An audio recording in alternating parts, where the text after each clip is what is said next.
नेपाल और तिब्बत की सरहद पर आए तबाहकुन सैलाब और ज़मीन खिसकने के वाक़यात में कम से कम 162 अफराद की हलाकत की तस्दीक कर दी गई है, जबकि हज़ारों अफराद अभी भी लापता हैं, जिनमें बड़ी तादाद गैर मुल्की सयाहों की बताई जा रही है। नेपाल के वज़ीर ख़ारजा शिशिर खनाल ने बताया कि 300 हिंदुस्तानी शहरी भी लापता अफराद में शामिल हैं। हज़ारों की तादाद में लापता अफराद की तलाश में मुश्किलात भी पेश आ रही हैं, लेकिन जंगी खतूत पर बचाव राहतकारी के काम जारी हैं।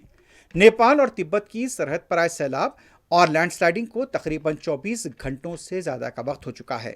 नेपाली पुलिस के मुताबिक हलाकतों की तादाद 162 से तजावज़ कर गई है।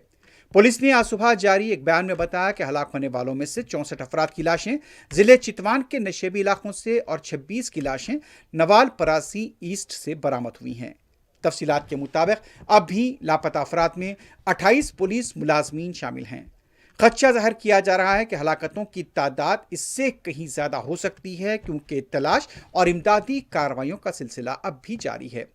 वाज़ेह किया गया है कि कम से कम 403 अफराद लापता हैं, जिनमें से 341 गैर मुल्की शहरी हैं और इनमें से अक्सर अफराद का ताल्लुक हिंदुस्तान से बताया गया है। फिजा से ली गई तस्वीर में नेपाल के ज़िले रुसुवा में वाक़ भूटेकोशी दरिया के इलाके में घरों, सड़कों और पुलों को पहुँचने वाले बड़े पैमाने पर नुकसान को देखा जा सकता है। नेपाल के वज़ीर आज़म बिरेंद्र शाह के मुताबिक पूरा मुल्क इस वक्त सदमे में है। बाजिंदा बच जाने वालों ने बताया कि उन्होंने अपनी आंखों के सामने अपने अहल खाना को सैलाबी रेले में बहते देखा है। अचानक आने वाले सैलाब से मुतासर इलाकों में तकरीबन 8 टन इमदादी सामान अब तक रवाना किया जा चुका है। अमेरिका, चीन, यूरोपीय यूनियन और हिंदुस्तान इन ममालिक में शामिल है, जिन्होंने इमदाद फराहम करने या इमदादी सामान भेजने का वादा किया है।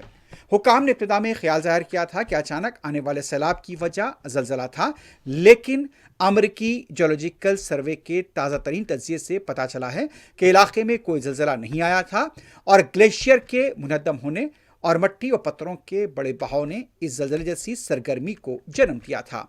अभी भी कई मनाजिर नेपाल से सामने आ रहे हैं, जिसमें देखा जा रहा है कि कई इलाके, इमारतें कुछ ही देर में ताश के पत्तों की तरह बिखर गए और सैलाबी रेला उन्हें बहाते हुए ले गया।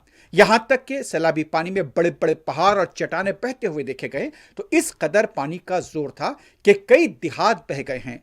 लाशों की अभी जो तक सूरत हाल मिल रही है कि अभी भी तलाश जारी है, लेकिन हलाकतों की तादाद बहुत ज़्यादा होने का भी इम्कान जाहिर किया गया है।